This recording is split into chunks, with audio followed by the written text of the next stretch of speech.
आणि बातमीपत्रामध्ये आपण 5 मोठ्या बातम्या आमच्या रिपोर्टर्सकडून जाणून घेणार आहोत। त्यामध्ये पहिली मोठी बातमी आहे ती म्हणजे पुण्यामधून हर्षवर्धन सपकाळ यांनी टिपू सुलतान संदर्भात केलेलं वक्तव्य आणि त्यावरून भाजप आणि काँग्रेसमध्ये जोरदार राडा झाला। त्या संदर्भात अधिक माहिती देतील आमचे प्रतिनिधी सूरज कसबे। त्याचबरोबर दुसरी बातमी महत्त्वाची आहे ती म्हणजे प्रत्येकानं घरात हिंदू टेक्निशियनच बोलवावा असं अभिनेते शरद पोंगसे यांनी म्हटलंय आणि त्या संदर्भात अधिक माहिती देण्यासाठी शरद सातपुते देखील आपल्यासोबत जोडले गेलेले आहेत। तर तिसरी महत्त्वाची बातमी आहे ती म्हणजे मुंबईमधून मुलुंडमधील मेट्रोच्या अपघात प्रकरणी आरोपी अजूनही फरार आहेत। 2 आरोपी फरार आहेत आणि मृतांचे नातेवाईक हे मात्र संतप्त झाले। त्या संदर्भात ऋतिक गणकवार अधिक आपल्याला माहिती देईल। तर चौथी महत्त्वाची बातमी आहे ती म्हणजे बारामतीमधून अजित पवारांच्या अपघाताचा अजून एक व्हिडिओ अंगावर काटा आणणारा असा हा व्हिडिओ समोर आला। त्या संदर्भात देविदास राखुंडे आपल्यासोबत माहिती देण्यासाठी जोडले गेलेले आहेत। तर पंढरपूरमधून 5वी महत्त्वाची बातमी आहे कॉरिडॉरच्या भूसंपादनाला डॉक्टर सुब्रमण्यम स्वामी यांनी जोरदार विरोध दर्शवला। या संदर्भात संकेत कुलकर्णी आपल्यासोबत अधिक माहिती देतील। तर या सगळ्या बातम्या आपण सविस्तरपणे पाहणार आहोत। सुरुवातीची बातमी आहे ती म्हणजे पुण्यामध्ये छत्रपती शिवाजी महाराज आणि टिपू सुलतानची तुलना केल्यानंतर काँग्रेस प्रदेशाध्यक्ष हर्षवर्धन सपकाळ यांच्यावर राज्यभरातून भाजपकडून जोरदार टीका केली जाते। अशातच काँग्रेसचे प्रदेशाध्यक्ष हर्षवर्धन सपकाळ यांनी केलेल्या वक्तव्याच्या विरोधात भाजपनं पुण्यामध्ये जोरदार आंदोलन केलं। काँग्रेस भवनाबाहेर भाजपचे कार्यकर्ते आंदोलन करतायत आणि भाजप कार्यकर्ते काँग्रेस भवन समोर आले आणि त्याच ठिकाणी भाजप आणि काँग्रेसच्या कार्यकर्त्यांमध्ये मोठा राडा सुरू झाला। भाजपच्या सुरू असलेल्या आंदोलनाच्या घोळक्यातून दगड आला आणि काँग्रेस कार्यकर्त्याला तो लागला असा आरोप काँग्रेसचे नेते आणि पदाधिकारी करतात। यावेळी दगडफेकीमध्ये कारच्या काही काचा देखील फुटल्याचं समोर आलं।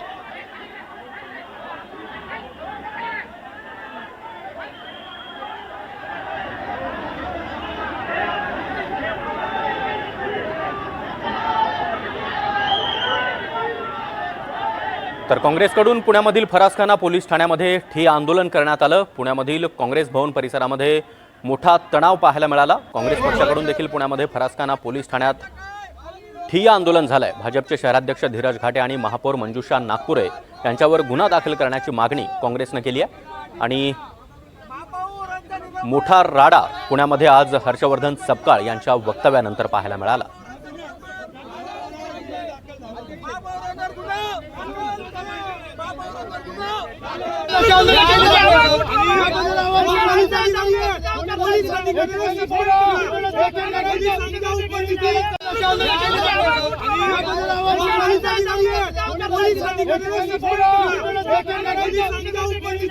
आणि या संदर्भात अधिक माहिती देण्यासाठी सूरज कसबे सध्या आपल्यासोबत जोडले गेलेले आहेत। सूरज, आज दिवसभर पुण्यामध्ये जो काही राडा झालाय आणि त्यानंतर काँग्रेसच्या कार्यकर्त्यांनी फरासखाना पोलीस ठाण्याबाहेर ठिय्या देखील मांडला, नेमकं काय घडलं दिवसभरामध्ये? कशा प्रकारे दोन्ही बाजूचे कार्यकर्ते आमने सामने आले होते?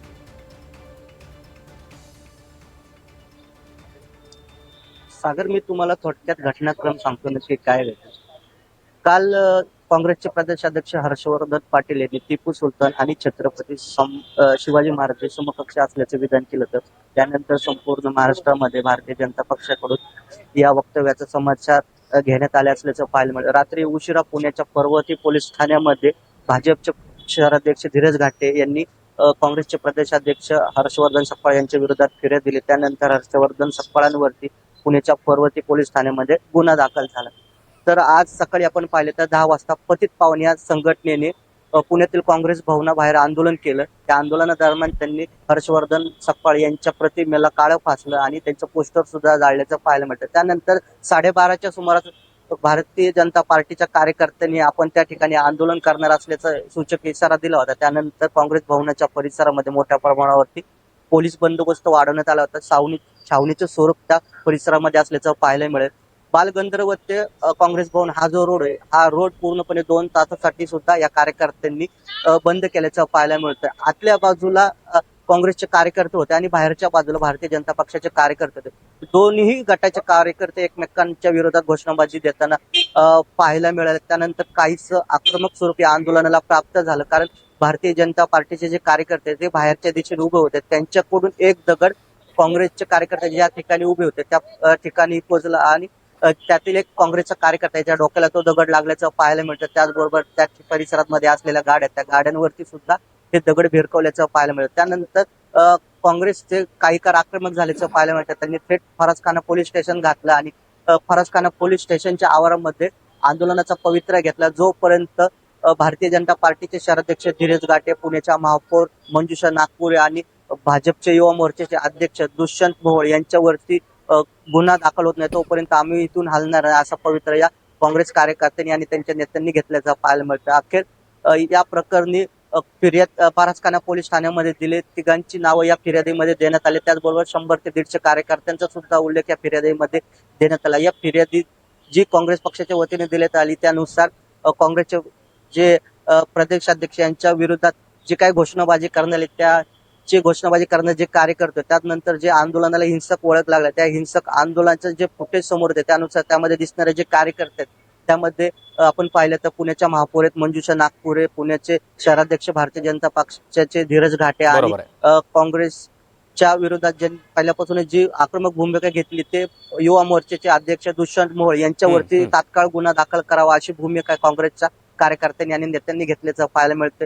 वरती जाऊन त्यांनी वरिष्ठ पोलीस निरीक्षकांकडे आपली फिर्याद दिली. मात्र या फिर्यादीनंतरही आपल्या भूमिकेवरती काँग्रेस पक्षाचे कार्यकर्ते ठाम असल्याचं पाहायला मिळतं. जोपर्यंत बरोबर. या तिघांना अटक केली जात नाही तोपर्यंत आम्ही असाच आंदोलनाचा पवित्रा घेणार असल्याचं त्यांनी म्हटलंय. उद्या दुपारी 4 वाजता काँग्रेसचे हे पदाधिकारी नेते एक बैठक घेणार आहे. या बैठकीदरम्यान काल उद्या 4 वाजेपर्यंत जर या सर्वांवरती गुन्हे दाखल झाले नाही तर आम्ही याच्यापेक्षा अधिक तीव्र आंदोलन करू असा इशारा सुद्धा काँग्रेस पक्षाच्या वतीने भारतीय बरोबर जनता आहे सुरेश. पक्षाला त्यामुळे काँग्रेसचे कार्यकर्ते आणि पदाधिकारी हे चांगलेच आक्रमक झालेले आहेत. पुण्यामध्ये आज हाय व्होल्टेज ड्रामा दिवसभर पाहायला मिळाला. तुम्ही आपल्यासोबत राहाच. पुढची एक सांगलीमधून महत्त्वाची बातमी आहे. सांगलीमधून शरद सातपुते या संदर्भात अधिक माहिती देतील. आपल्या घरातील फ्रीज, फॅन यांसारख्या काही वस्तू बिघडल्या तर दुरुस्त करण्यासाठी हिंदू टेक्निशियनच बोलवा असं वक्तव्य अभिनेते शरद पोंक्षे यांनी केलं आहे. सांगलीमध्ये हिंदू व्यवसाय बंधू आणि सर्वमंगल ग्रुपच्या वतीनं आयोजित केलेल्या गृहोपयोगी वस्तू आणि साहित्य प्रदर्शनाच्या उद्घाटन कार्यक्रमाला ते आले होते आणि त्यांनी या कार्यक्रमामध्ये हे वक्तव्य केलंय. अशा सेवा देणाऱ्यांचे नंबर प्रत्येक ग्रुपमध्ये शेअर करावेत. हिंदूंनी हिंदूंसाठीच व्यवसाय करावा. घरी लागणाऱ्या भाज्या, वस्तू या हिंदू माणसांकडेच खरेदी कराव्या. हिंदू माणसाकडे कोणतीही खरेदी करू नये असा सल्ला देखील शरद पोंक्षे यांनी दिलाय आणि त्यांच्या या अजब सल्ल्याची सध्या चांगली चर्चा होतीये. एक असं तुमच्याकडं एखादा असा व्हॉट्सॲप ग्रुप सांगलीमध्ये तयार व्हायला पाहिजे की तुम्हाला घरामध्ये नळ गळतोय, पंखा बंद पडला आहे, वायर बदलायची आहे, टी व्ही, फ्रीज रिपेअर करायचं आहे, असं कुठलंही कामसाठी जर तुम्हाला हिंदू टेक्निशियन हवा असेल तर त्या व्हॉट्सॲप ग्रुपवरती तुम्ही फक्त आपला पत्ता आणि हे टाकलं आणि माझा पंखा बंद पडला आहे, माझा फ्रीज बंद पडला आहे, मला हिंदू माणूस पाठवा, अशा पद्धतीचं आहे म्हणतात. मग ते सांगा पोचलं पाहिजे जास्तीत जास्त. त्याचा एक मोठा स्टॉल किंवा त्याची एक मोठी जाहिरात इथे लावली पाहिजे. लोकांना तो नंबर प्रत्येक हिंदू माणसाच्या मोबाईलमध्ये तो नंबर पाहिजे की माझ्या घरातला कुठलाही प्रॉब्लेम आला की त्या नंबरवर मी फोन केला की तो प्रॉब्लेम सॉल्व्ह करायला माझ्या घरामध्ये फक्त हिंदू टेक्निशियन येईल. आणि या संदर्भात अधिक माहिती देण्यासाठी शरद सातपुते सध्या आपल्यासोबत जोडले गेलेले आहेत. शरद पोंक्षेंच्या या वक्तव्यामुळे आता सांगलीमध्ये देखील मोठी चर्चा रंगलेली आहे. काय अधिक सांगाल? नक्कीच सागर, काल अभिनेते शरद पोंक्षे सांगली येथील एका खाजगी कार्यक्रमाच्या उद्घाटनाप्रसंगी आले होते. त्यावेळी त्यांनी त्यांचं मनोगत, त्यांचे वक्ते म्हणून सुद्धा ते महाराष्ट्रात प्रसिद्ध आहेत.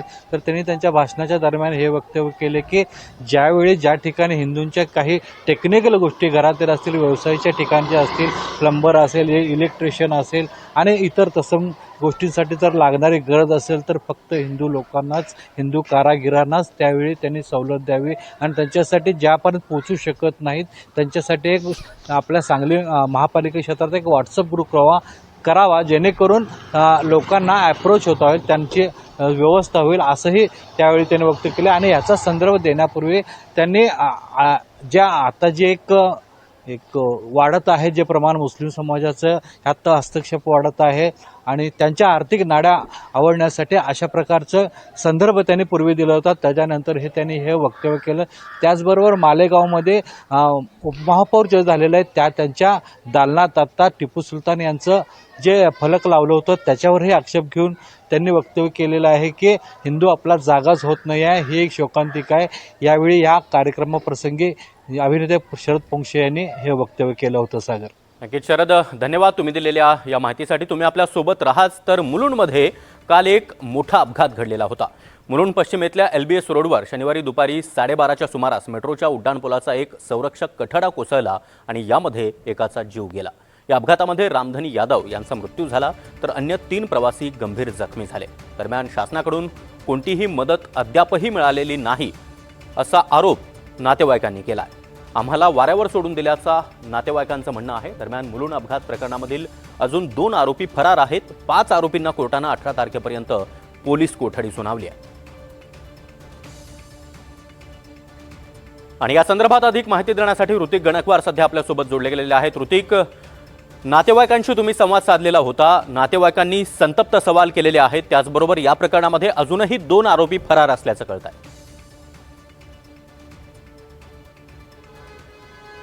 नक्कीच काल हा अपघात घडलेला आहे आणि याला खरंच अपघात म्हणावं का, कारण की ही मोठी मानवी चूक आहे. स्लॅब जो आहे तो पूर्णपणे सुकलेला नव्हता, त्याला सपोर्ट असतो लोखंडाचा. ते लोखंड जे आहे ते काढून घेण्यात आलं. त्यामुळे जेव्हा ते लोखंड काढून घेण्यात आलं त्यावेळी लेबर देखील वरतीच होता आणि ते लोखंड जे आपण बघितलं होतं स्लॅब पूर्णपणे 2 गाड्यांवरती पडला आणि एकाचा या घटनेमध्ये दुर्दैवी मृत्यू झालेला आहे. तर 2 जण हॉस्पिटलमध्ये आता सध्या खेळत पडल्याचं आपल्याला पाहायला मिळतं. या प्रकरणी मुलुंड पोलिसांनी 5 आरोपींना अटक केलेली आहे. आत्तापर्यंत आपण समोर मुलुंड पोलीस स्टेशन बघतो आणि याच ठिकाणी त्यांची चौकशी जी आहे ती सध्या सुरू असल्याचं आपल्याला पाहायला मिळतं. प्रामुख्यानं हा जो प्रोजेक्ट डायरेक्टर आहे हरीश चौहान याला अटक करण्यात आलेली आहे. तसेच प्रोजेक्ट मॅनेजर कुलदीप सपकाळ असेल, डेप्युटी मॅनेजर सौरभ सिंग असेल, सुपरवायझर प्रशांत भोईर आणि जी कन्सल्टन्सी देखील नेमण्यात आलेली होती, अवधूत इनामदार त्या कन्सल्टन्सीचे होते, त्यांना देखील या ठिकाणी अटक करण्यात आल्याचं आपल्याला पाहायला मिळतं. आणखी 2 जण जे आहेत ते त्यांची तपास जो आहे त्यांचा जो फरार झालेला आहे त्यांना अटक करण्याची मोहीम सध्या पोलिसांकडून राबवल्याचं आपल्याला पाहायला मिळतं.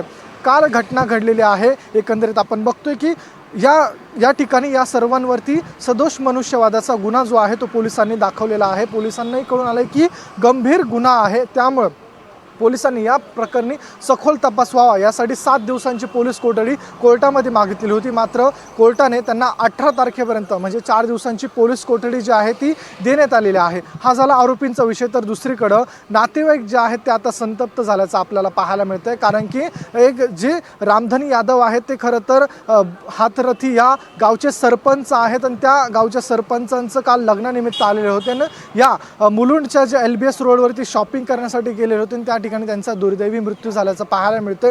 यांना अद्यापपर्यंत त्यांचं जे शव आहे ते घाटकोपर येथील राजावाडी रुग्णालयामध्ये असंच पडून आहे. या ठिकाणून त्यांना कुठलीही सोय केली जात नाही आहे त्यांचं शव त्यांच्या गावापर्यंत घेऊन जाण्यासाठी. तसेच त्यांच्यापर्यंत अजून मदत जी आहे ती कोणतीही लेखी स्वरूपात त्यांना अजून आश्वासन पोहोचलेलं नाही आहे. त्यामुळं जे नातेवाईक आहेत ते सर्वस्व संतापलेल्याचं पाहायला मिळतं. शासनाचा कोणीही प्रतिनिधी आत्तापर्यंत आपल्याकडे आलेलं नाही आहे. त्यामुळे लवकरात लवकर त्यांनी यावं अशी त्यांनी मागणी केल्याचं आपल्याला पाहायला मिळतंय. सागर. नक्कीच ऋतिक, अत्यंत धक्कादायक असा हा अपघात होता. मात्र तरी देखील सरकारकडून अद्याप नातेवाईकांना कुठल्याही प्रकारची मदत पोहोचलेली नाहीये आणि त्यामुळे संताप व्यक्त केला जातोय. तुम्ही आपल्यासोबत राहाच. बारामतीमधून एक महत्त्वाची बातमी आहे. बारामती तालुक्यातील गोजूबाई इथं 28 जानेवारीला एक दुर्दैवी विमान अपघात घडला आणि त्यामध्ये अजित पवार यांचं निधन झालं. अजित पवार यांच्या निधनाच्या बातमीनं गावकऱ्यांसह आसपासच्या परिसरातील नागरिकांनी तात्काळ घटनास्थळी धाव घेतली. विमान कोसळल्यानंतर काही क्षणातच या विमानाला भीषण आग लागली होती. ज्वाळा उसळत असतानाच अचानक पुन्हा एकदा मोठा स्फोट झाल्याचं प्रत्यक्षदर्शींनी सांगितलंय. या स्फोटाचा थरारक व्हिडिओ आता समोर आला. विमान जळत असलेल्या ठिकाणी एक मोठा आवाज झाला आणि स्फोट होताना या व्हिडिओमध्ये स्पष्टपणे पाहायला मिळत आहे. या स्फोटानंतर परिसरामध्ये धुराचे लोट पसरले आणि काही काळ भीतीचं वातावरण निर्माण झालं. प्रशासन, पोलीस आणि अग्निशमन दलानं तातडीनं घटनास्थळी धाव घेतली आणि हा परिसर सील केला आणि आग आटोक्यात आणली. या दुर्घटनेचा पुढील तपास आता संबंधित यंत्रणांकडून सुरू करण्यात आला. आणि या संदर्भात अधिक माहिती देण्यासाठी आमचे प्रतिनिधी देविदास राखुंडे सध्या आपल्यासोबत आहेत. देविदास, 28 तारखेला अजितदादांचा विमान अपघातामध्ये मृत्यू झाला आणि या विमान अपघाताचा अजून एक थरारक व्हिडिओ समोर आला.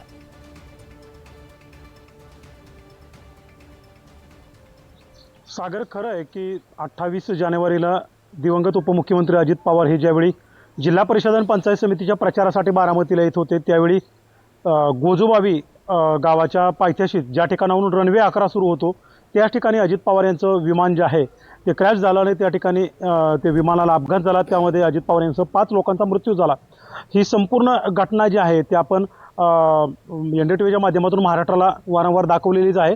एक गोष्ट आपल्याला बघावं, आतापर्यंत 3 CCTV फुटेज आपल्याकडे आले होते, ज्यामध्ये विमान कशा पद्धतीने जमिनीवर कोसळलं, काय झालं, हे तिन्ही CCTVच्या माध्यमातून आपल्याला पाहायला मिळालं होतं. स्फोट किती गंभीर होता हे पाहायला मिळालं होतं. आज जो व्हिडिओ आपल्याकडे आलेला आहे त्या व्हिडिओमधून ह्या स्फोटाची दाहकता किती असू शकते याचा अंदाज आपण खरं तर लावू शकतो.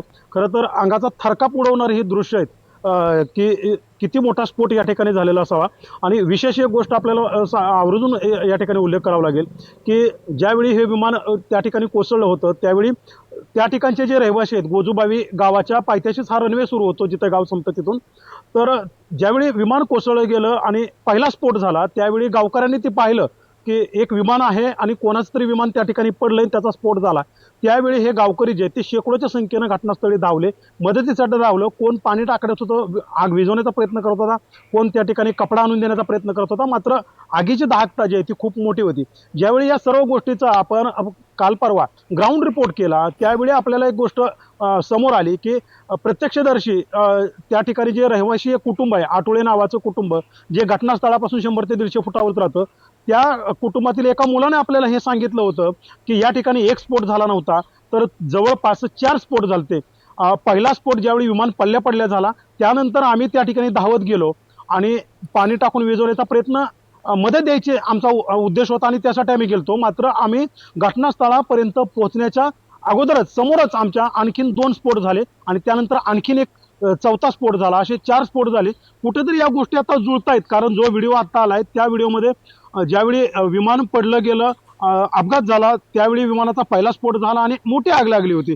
त्यानंतर हे गावकरी जे आहेत त्या ठिकाणी गेलेले आहेत मदतीला आणि हे गावकरी आता मदत करण्याच्या भावनेने एकमेकाला बोलतायत करतात. तोपर्यंत दुसरा स्फोट होतो आणि सगळे सर्व स्वतःला वाचवण्यासाठी पळतात. म्हणजे या स्फोटांची दाहकता किती मोठी आहे हे या व्हिडिओवरून आपल्याला स्पष्टपणे दिसून येतोय. आणि हाच मुद्दा खरं तर आमदार रोहित पवार यांनी देखील पत्रकार परिषदेत मांडला की एवढे मोठे स्फोट होण्यामागचं कारण काय. आणि आता DGCAचा अहवाल आल्यानंतरच खरं समजणार आहे की हे स्फोट नेमके कशामुळे झाले आणि त्याची मागची कारणं काय. मात्र विमानाचा एक स्फोट नाही झाला सागर, तर त्या ठिकाणी निश्चित 2, 3, 4 स्फोट झालेत हे या व्हिडिओवरून आता स्पष्ट होतोय. सागर, नक्कीच देविदास, हा अत्यंत थरारक असा हा व्हिडिओ समोर आलेला आहे. धन्यवाद तुम्ही दिलेल्या माहितीसाठी. तुम्ही आपल्यासोबत राहाच. पंढरपूरमधून एक महत्त्वाची बातमी आहे. डॉक्टर सुब्रमण्यम स्वामी यांनी पंढरपूर कॉरिडॉरच्या भूसंपादनाला विरोध दर्शवला.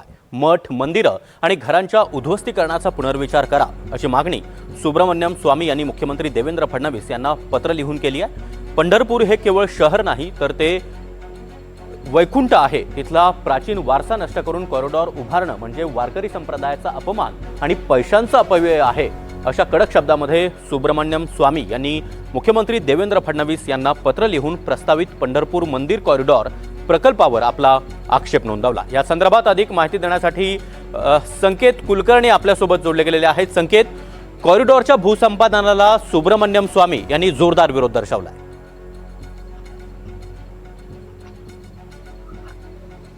सागर, खरं तर मुख्यमंत्री देवेंद्र फडणवीस यांचा ड्रीम प्रोजेक्ट म्हणून पंढरपूर कॉरिडॉर पाहिलं जातं आणि याच कॉरिडॉरमध्ये जवळपास 45,000 चौरस मीटर इतक्या मोठ्या क्षेत्राचं भूसंपादन होणार आहे. आणि हेच भूसंपादन आहे, यामध्ये अनेक रहिवासी घरं आहेत, मठ आहेत, धर्मशाळा आहेत आणि याच मठ, धर्मशाळा, रहिवासी घरांचं उद्ध्वस्तीकरण थांबवा, व्यावहारिक दृष्टिकोनातून पंढरपूर कॉरिडॉर हा झाला पाहिजे. यासाठी थेट सुब्रमण्यम स्वामी यांनी मुख्यमंत्री देवेंद्र फडणवीस यांना पत्र लिहून कळवलंय. विशेष म्हणजे या पत्राच्या माध्यमातून त्यांनी थेट या भूसंपादनालाच विरोध केल्याचं आता समोर येत आहे. त्यामुळे देवेंद्र फडणवीस यांचा ड्रीम प्रोजेक्ट असणारा पंढरपूर कॉरिडॉर आता सुब्रमण्यम स्वामी यांच्या माध्यमातून पुन्हा एकदा चर्चेत यायला निघालाय. त्यामुळे आता या कॉरिडॉरचं भविष्य नक्की काय असणार, सुब्रमण्यम स्वामी यांच्या विनंतीला आणि त्यांच्या पत्राला देवेंद्र फडणवीस कशा पद्धतीने प्रतिसाद देतात हे पाहणं देखील महत्वाचं ठरणार आहे. नक्कीच संकेत, धन्यवाद तुम्ही दिलेल्या माहितीसाठी. तर पुणे, सांगली, मुंबई, बारामती आणि पंढरपूरमधून आजच्या दिवसभरातल्या महत्त्वाच्या बातम्या आणि महत्त्वाच्या घडामोडी आपण आमच्या रिपोर्टर्सच्या माध्यमातून जाणून घेतल्या. सर्वांचे धन्यवाद.